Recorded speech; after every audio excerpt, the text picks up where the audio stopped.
순회고등학교 2020년 중간 지필평가 기간이 공개되었습니다. 바로 6월 9일부터 12일까지인데요. 내신이 가장 중요한 시기 고등학교 2학년. 순식간에 다가오고 말 그 첫 번째 문학 시험을 어떻게 준비하면 좋을까요? 그 긴장되는 시험 대비 전략을 함께 고민할 저는 올가교육의 고등부 강사 임혜림입니다. 지금부터 순회고만의 기출 트렌드를 토대로 분석한 올가 교육만의 키워드 전략을 공개하겠습니다. 바로 시작해볼까요? 순회고등학교 내신 대비 전략 첫 번째 키워드, 수능형입니다. 순회고등학교는 다른 학교와 조금 구별되는 첫 번째 특징을 꼽자고 한다면 문제가 수능형 문제로 구성되어 있다는 겁니다. 굉장히 대다수의 문제들이 자습서나 평가 문제집을 반복해서 풀이해서 얻을 수 있는 문제풀이 방식보다는 수능, 모의고사 문제에 조금 익숙해야만 보다 더 쉽게 풀 수 있는 문제들 위주로 출제된다는 겁니다. 기출 문제를 토대로 한번 확인해 볼까요? 문제 보시죠. 가와 나를 비교한 것으로 가장 적절한 것은 아마 선행을 통해서 모의고사를 많이 풀어봤던 학생들 혹은 저와 함께 내신과 또 수능 커리큘럼을 공부했던 친구들은 아마 이 문제를 보자마자 어떤 유형인지 떠오르실 겁니다. 바로 작품의 특징, 표현 방법, 특히 복합지문으로 여러 개의 시가 등장했을 때 그 각각의 시의 표현 방법에 공통점 혹은 차이점을 묻는 질문입니다. 이런 질문들 정말 수능에서 단골 문제로 출제되고 있죠. 전반적인 작품에 대한 이해뿐만 아니라 문제의 유형에 익숙해야만 조금 더 빠르게 그리고 정확하게 풀 수 있는 문제입니다. 두 번째 수능형 대표 문제 확인해 보실까요? 저는 친구들에게 문학작품 문제 풀이를 할 때 가장 먼저 제목을 보고 그 다음에 무조건 보기를 봐라 라고 합니다. 왜냐?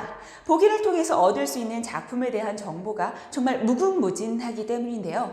순회고에서는 내신 평가에서 이런 수능형 문제, 작품에 대한 해설을 보기로 등장시키는 보기를 참고하여 보기를 바탕으로 보기를 통해 작품을 해석하는 문제를 출제하고 있습니다. 이러한 작품에 대한 설명이 실은 보기를 제공함으로써 문제뿐만이 아니라 제시문뿐만이 아니라 이러한 보기를 반드시 바탕으로 해서 작품을 해석하는 문제를 출제한다는 겁니다. 그렇다면 이 문제를 어떤 방식으로 해석을 하는 설명을 하는 보기들이 출제가 될지 그거에 대한 대비도 중요하겠죠. 그 다음 두 번째 키워드 보실까요? 순회고등학교 내신 대비 전략 두 번째 키워드입니다. 바로 어휘력입니다. 이 어휘력이라는 건 도대체 무엇을 뜻하는 건지 한번 보실까요? 첫 번째로 서술형 문제를 저는 좀 제시를 하고 싶습니다. 어떤 문제가 나왔냐면요. 보기에서 공통적으로 드러나는 문체상의 특징을 두 가지만 서술하시오 라고 문제가 나왔습니다. 단 세 번째부터는 채점하지 않음이라고 하는 것은 첫 번째와 두 번째 그 문체상의 특징을 아주 정확하게 적으라는 문제 출제 의도가 숨겨져 있습니다. 이에는 서술형은 크게 논술형 답안과 단답식 답안으로 나눌 수 있을 텐데요. 여러분 어떻게 생각하세요? 이런 문제가 나왔다면 전자일까요? 후자일까요? 그렇죠. 단답식에 가까운 답안을 원하는 겁니다. 먼저 답안을 한번 보시면요. 양반의 언어와 서민의 언어가 모두 드러나는 이중적 문체 그리고 열거식 문체를 사용하였다라고 하는 모범 답안을 제시를 해드릴 수 있습니다. 이는 작문 실력을 요구하는 어떤 논술형보다는 정확한 용어를 사용해서 명쾌한 답안을 요구하는 문제를 낸다는 겁니다. 전문적인 문학 개념 용어에 대한 선행이 반드시 필요하겠죠. 그리고 작품에 대한 필기, 작품에 대한 분석과 해석을 여러 번 반복해서 암기를 하면서 내신에 직접 들어가기 전에 계속해서 테스트를 바탕으로 준비를 해내야 된다는 겁니다. 왜? 선택으로 푸는 게 아니라 정확한 용어를 사용한 답안을 서술형으로 작성을 해야 되기 때문인 거죠. 이에 대해서는 이 세 번째 키워드와도 조금 연결해서 설명해 보도록 하겠습니다. 세 번째 키워드는 뭘까요? 바로 시어와 문장입니다. 시어와 문장의 중요성, 시어 그리고 구문의 중요성이 바로 수뇌고 내신 대비 전략의 중요한 부분입니다. 문제를 한번 보시죠. 이번에도 역시 서술형 문제입니다. 기나긴 논술형 답안을 요구하는 문제가 수뇌고에서는 잘 나오지 않는 것을 보실 수 있습니다. 보시면 시어를 가해서 찾아 쓰고 그 시어의 기능을 두 가지만 서술하시오. 여기에서도 마찬가지로 너무 많이 구구절절 쓸 필요 없다라고 제한을 두고 있죠. 한번 답변을 보실까요? 시어 아야. 이 아야라는 시어의 기능은 시상의 전환, 시상의 마무리 혹은 정서의 집약 이런 아주 정확하고 명확한 답안을 요구하고 있습니다. 이런 선생님이 출제자가 원하는 답안과 비슷한 그런 전문적인 문학 용어를 사용하지 않는다면 아마 부분 점수를 받기가 쉽지는 않겠죠. 두 번째도 마찬가지입니다. 그런데 여기서 보시면요. 굉장히 구체적인 그 시어 하나 그리고 그 시어의 의미를 자세하게 묻고 있습니다. 이걸 보시면 우리가 작품을 볼 때 그냥 그 작품의 주제나 정서, 태도 이런 것뿐만 아니라 한 줄 한 줄 교과서에 나와 있는 시어, 그 시문학의 시어 혹은 그 구문에 대한 이해와 수업 중 필기 그리고 철저한 암기가 얼마나 중요한지 아실 수 있습니다. 이건 시문학에서뿐만 아니라 산문문학에서 해당이 됩니다. 황만근이 없어졌다라고 하는 문장으로 시작하는 소설이 있죠. 그 단편 소설의 문제를 한번 보시면요. 이런 각각의 구문, 문장을 주고 그에 대한 감상한 내용으로 적절한 것은 이라는 문제를 내고 있습니다. 황만근이 없어졌다라는 도입부의 문장, 그리고 만그인지 반그인지 누구만구로 반동가리가 났나?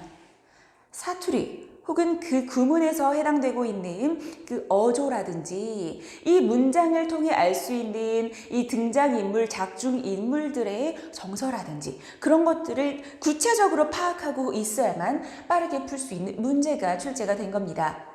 단어와 구문이 뜻하는 의미를 반드시 알아두어야 합니다. 그리고 또 한 낯선 어휘나 사투리 등이 없을 수 있도록 미리미리 꼼꼼하게 암기하고 그리고 제시문들을 여러 번 읽은 다음에 내신 시험으로 돌입해야 되겠죠. 이렇게 시어와 구문의 중요성에 대해서 말씀을 드렸고요. 그 다음 네 번째 키워드 보시죠. 바로 외부 지문입니다. 외부 지문을 수뇌고 내신에서는 어떠한 방식으로 담고 있는지 한번 보실까요? 선택지에 등장을 합니다. 보기나 제시문의 그 복합 문제의 제시문으로 등장한다고 한다면 시 한 편이 뭐 전문이 등장하거나 조금 길게 등장하겠죠. 근데 수뇌고는요. 이런 다양한 외부 지문을 어떻게 등장시키냐? 바로 선택지에 등장을 시킵니다. 그럼 한 개나 혹은 두 개가 나올 게 꼭 5개씩 추가적으로 나올 수가 있는 거죠. 그렇다는 것은 외부 지문을 얼마나 더 연관되어 있는 연계 지문을 많이 공부하고 그 각각의 작품의 주제와 정서를 공부를 미리 해두지 않는다면 이 선택지 읽고 선택지 해석하는데 시간 전부 다 뺏길 겁니다. 다들 아시겠지만 국어과나 문학과 내신 시험은 정말 시간이 너무나도 생명과도 같거든요. 이 시조뿐만이 아니라 이거 보세요. 현대시를 선택지로 집어넣은 문제도 있습니다. 작년 2019년 수뇌고등학교 2학년 1학기 중간고사 때 이런 시를 선택지로 집어넣었던 문제가 무려 3문제나 출제되었습니다. 그것만 해도 그럼 연계 지문이 몇 개입니까? 15개 작품이 되는 거죠. 그래서 선택지 외부 작품 지문을 삽입한 문제가 굉장히 다수 출제가 되고 있기 때문에요. 최대한 많은 교과서 수록 연계 서점 갈래를 공부를 미리미리 해두어야 하고요. 그에 따른 시적 상황과 화자의 태도, 주제 등을 파악을 해야 합니다. 이거 벼락치기 가능할까요? 교과서에 있는 거야 하루 전날 우리 공부가 가능하겠죠. 근데 이렇게 많은 연계 지문을 미리 공부하는 거 하루 만에, 일주일 만에 가능할까요? 아니요. 미리 준비하셔야 됩니다. 이렇게 4가지 순회고등학교의 키워드를 통한 내신 대비 전략을 살펴봤는데요. 한 가지만 더 추가적으로 말씀드리고 싶은 게 있습니다. 바로 그 외 주의사항인데요. 문제를 먼저 보시죠. 가와나의 공통점으로 적절한 것만을 보기에서 있는 대로 고른 것은 이라는 정말 무자비한 문제가 나왔습니다. 보통은 적절한 것을 고르시오, 적절하지 않은 것을 고르시오 해서 선택지 5개 중에서 우리가 소거법을 통해서 조금 더 확률이 높은 문제를 선택할 수 있는 그런 방법이 있긴 있었습니다. 하지만 순회고등학교에서는 반드시 이런 식으로 보기를 통해서 이미 선택지를 여러 개를 준 다음에 정확하고 확실하게 알지 않으면 이 문제, 여기서 내가 만약에 기억이 틀린 것을 알았다고 하더라도 다른 것에 대해서 정확한 확신이 없다면 이 문제 확실하게 풀 수 있을까요?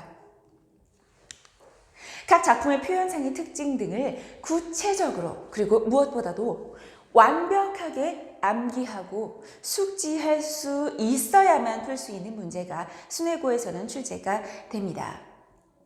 순회고 문제는 그렇게 난이도가 심하게 높은 편은 아니라고 볼 수 있습니다.